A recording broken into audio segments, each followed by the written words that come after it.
Let's see this question. Match the list and select the correct option. A side हमारे पास centrioles और cilia and flagella है. List 2 consists of 9 plus 2 arrangement, 9 plus 0 arrangement, cellular movement, cartwheel structure.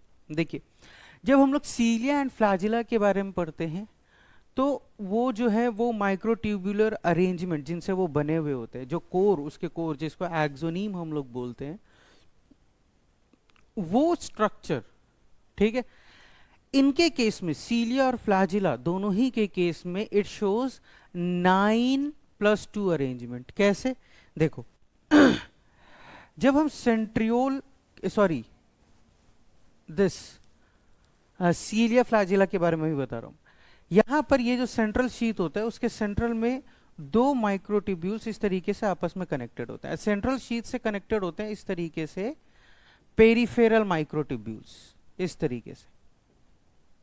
तो इसको आप क्या बोलते हो? इसको आप बोलते हो this is a complete doublet. और ये डबलेट ऐसे टोटल कितने होते हैं इसमें? 9 डबलेट्स होते हैं. कितने? 9 डबलेट्स पेरीफेरी में. और दो माइक्रोट्यूब्यूल्स सिंगल सिंगल बीच में पेयर में प्रेजेंट होते हैं. ठीक है, तो 9 डबलेट्स एंड दिस प्लस 2, इसलिए हम इसको बोलते हैं 9 plus 2.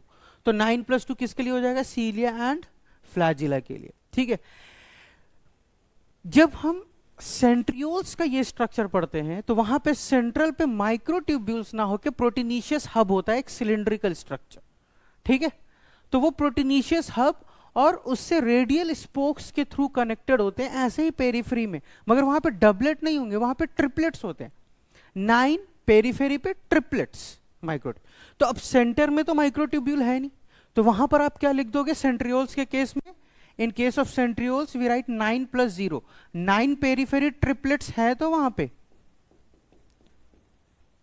मगर सेंटर में कोई माइक्रोट्यूब्यूल का सेंटर में कुछ नहीं है पार्ट, इसलिए वहां पे हम क्या लिख देंगे? 0. तो 9 triplets and 0, it becomes 9 plus 0 arrangement for centrioles.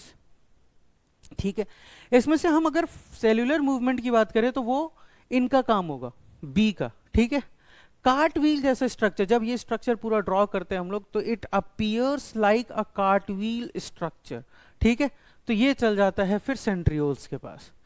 तो Q and S is for centrioles and P and R is for B.